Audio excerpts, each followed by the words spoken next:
Today's episode kicks off a new series of videos about the most unusual inhabitants of water, land, and sky in the history of our planet. But this time, we want to introduce our viewers to more than just amazing or strange creatures. We want to dedicate this series to the most cool animals that have inhabited the Earth at different times. Often, the animals that stand out for their fearlessness and complete disregard for the dangers of the world around them are not the largest in size. And not all of them occupy the upper levels of the food pyramid. But at the same time, even the largest predators don't risk messing with such freaks of the animal world. And we'll start a new series with a story about similar animals that live in the water element. Subscribe to the Age of Dinosaurs channel. This will allow you to receive notifications about the release of new videos as soon as they're published. We also encourage all viewers to be more active in commenting on our videos and to like their favorite episodes. These actions promote the channel according to the platform's algorithms and help channel creators develop more interesting content. We've already mentioned some of the animals from our peculiar rating of the most frostbitten underwater inhabitants in previous issues, and some of them are both the most fearsome and the biggest predators of their time. But some creatures made it to this list because of other characteristics of their organisms, as well as special conditions of existence and unpredictability of behavior in critical moments. Killer whales have won the place of the main predator from the original sea dwellers. The list of the most frostbitten underwater inhabitants is opened by animals that are in the first lines of search engines, if you hammer a similar request into them. Despite the fact that the ancestors of whales once lived on land, they were able to take a leading position in the modern world ocean. In this respect, killer whales have fared particularly well.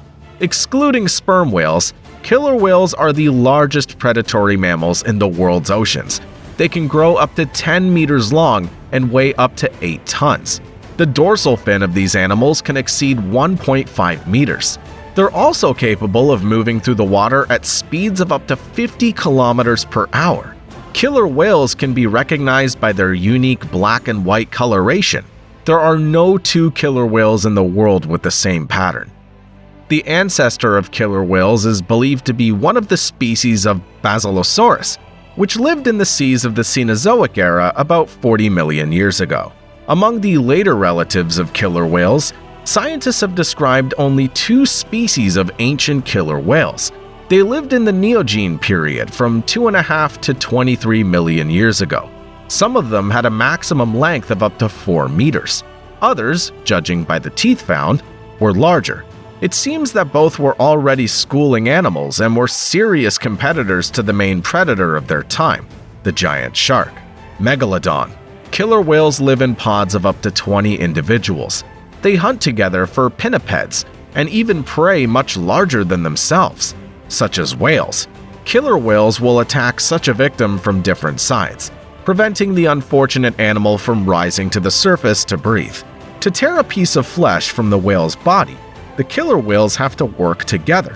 In addition, these marine mammals are characterized by a high level of intelligence and social interaction. Sometimes in our videos, we call some animals bloodthirsty, but killer whales are literally bloodthirsty. Sometimes they may kill an animal not because they're hungry, but simply to train their young. Killer whales also enjoy throwing their prey into the air with their tails. Plesiosaurus, risking a small head to feed a big body.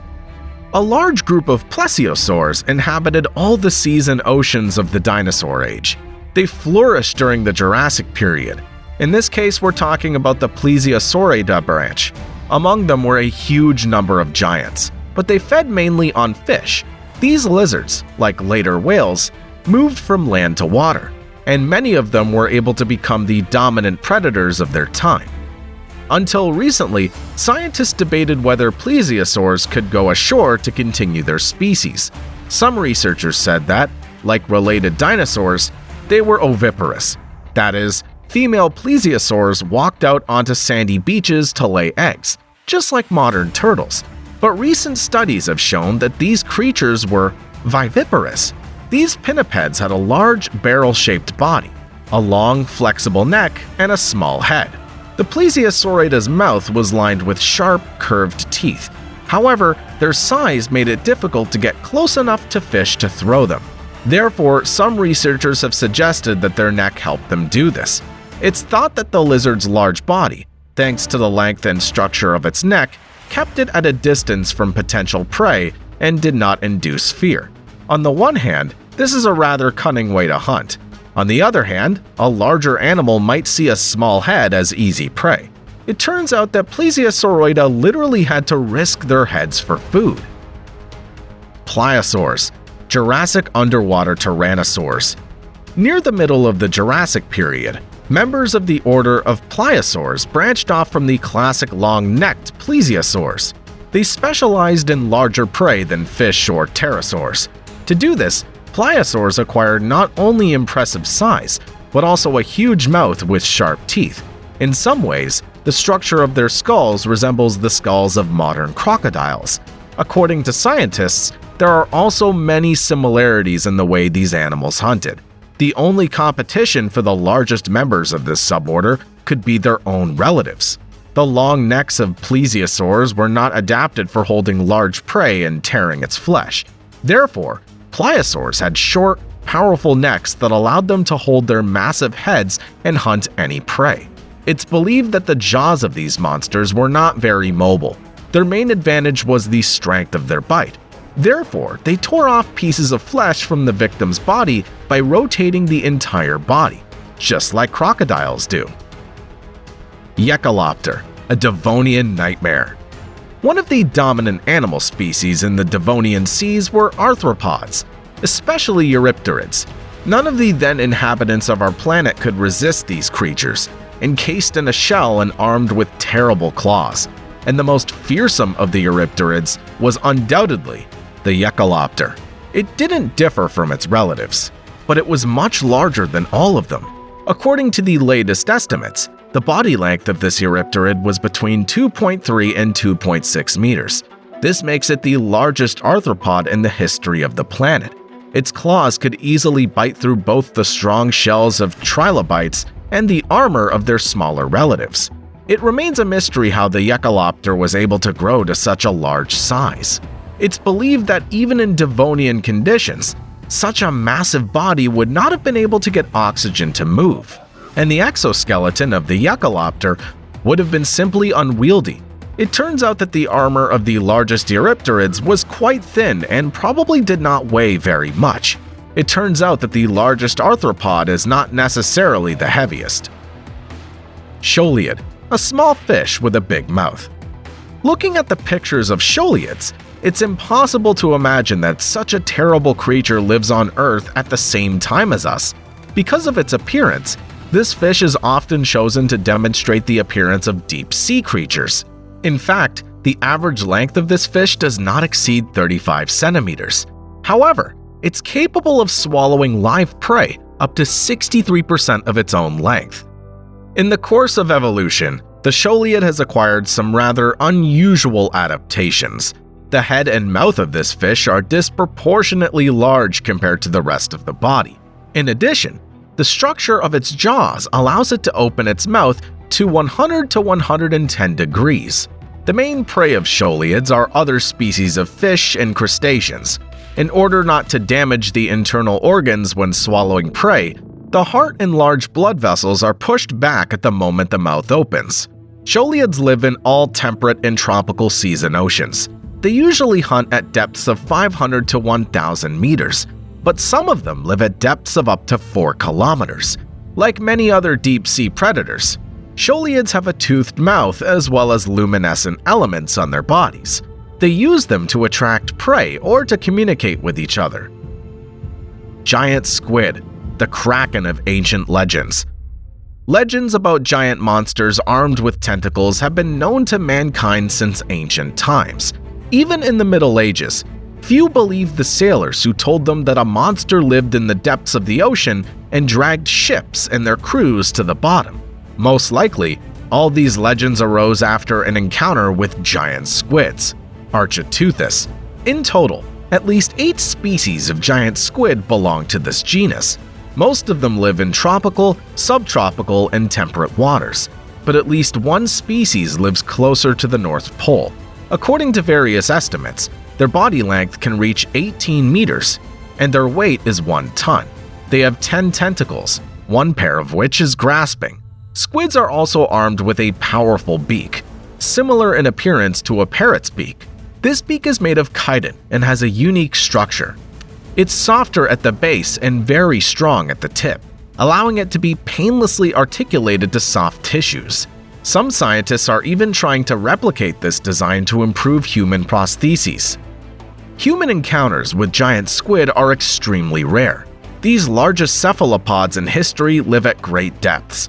The first photograph of a squid in its natural environment was taken by scientists in 2004, although they were first described in the mid-19th century. Most often, giant squid carcasses are found washed up on beaches. As a result, very little is known about their behavior and habits. Only a few cases of giant squid attacks on ships have been documented, and all of them are only confirmed by eyewitness accounts. Most likely, Architeuthis have virtually no real enemies. They're known to be prey to sperm whales and their own relatives. Scientists judge the battles of the giants of the underwater world only by the traces of suckers on the skin of sperm whales and by the contents of the whale's stomachs. It's believed that the octopus had no chance against a sperm whale, but no one had the chance to observe such a battle live. Bull shark, the prototype of the monster from the movie Jaws. Despite its small size, the bull shark is one of the 3 most dangerous species of cartilaginous fish for humans. The white shark and the tiger shark are also among the leaders in the number of attacks on humans. However, the likelihood of a collision with a bull shark is much higher due to its habitat and some evolutionary features of its body. The maximum length of a bull shark does not exceed 4 meters, but such large specimens are extremely rare for scientists. On average, the body length of males doesn't exceed 228 centimeters, and females 242 centimeters.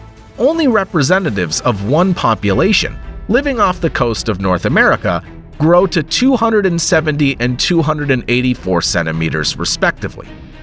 In general, these fierce predators live in the coastal waters of the tropical and subtropical zones of both American continents, Africa, South Asia, and the Pacific Islands up to Australia. Other sharks that are potentially dangerous to humans usually live in the open ocean far from the coast, and the blunt-nosed shark is capable of entering rivers at a great distance from the coast.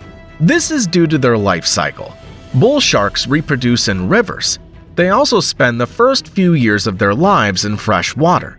Some features of the body of these fish allow them to stay in water with low salt concentration for a long time. At the same time, they search for their prey on the surface, and they search for their prey from the depths. Therefore, they perceive swimmers or small boats as a possible source of food. There's evidence of these sharks chasing small boats.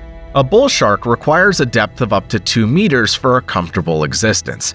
It's believed that attacks attributed to some freshwater shark species are actually committed by bull sharks. These sharks have also been seen in the flooded streets of some Australian cities during floods. They inspired Peter Benchley to write the novel Jaws, from which Steven Spielberg made the movie of the same name. Piranha, a small fish that fears no one. The predatory nature and bloodthirstiness of this South American freshwater fish has inspired many legends and works of art. In fact, not all piranhas are carnivorous. There are about 30 species in this family. They range in length from 15 to 110 centimeters. The most familiar to the general public, the common piranha, grows up to 40 to 60 centimeters. The name of this carnivorous fish comes from the language of an Indian tribe and means evil fish. Piranhas hunt in packs and are not afraid to attack very large animals. Even crocodiles don't risk getting involved with a school of piranhas and prefer to flee. However, some hobbyists breed them in aquariums. It's believed that they're not able to live in freezing waters, but at the same time, they adapt quickly to new conditions. There are known cases of piranhas being caught in Poland, Belarus, and the Rostov and Sverdlovsk regions of Russia. Most likely, these fish were released from home aquariums into local waters. They belong to the ray-finned fishes, and they're either singled out as a separate family of piranhas, or they're referred to the family of characterized. The exact origins of piranhas is still unknown. In Bolivia, however, teeth similar in structure and shape have been found that are 60 to 73 million years old, and in sediments about 38 million years old. Teeth have been found that definitely belong to piranhas. Scientists have also described at least one species of Miocene piranha that lived between 5 and 22 million years ago. These fish have sharp triangular teeth and a bite of tremendous force. Experiments have shown that piranhas can break a wooden stick with a single bite. To do this, their jaws have evolved into a kind of lever that exerts great pressure even when they bite with their front teeth. An amazing feature of piranhas is their ability to make a variety of sounds. Fish taken out of the water bark. In the process of fighting for food, they also make sounds similar to drumming and croaking. In conclusion, as always, we would like to thank all viewers who watched this video to the end. If you would like to learn more about the animals that inhabited our planet at different times, we recommend that you pay attention to the previous releases posted on the Age of Dinosaurs channel. They also talk about the appearance and evolution of various living organisms, the development of human society, and the problems of modern ecology.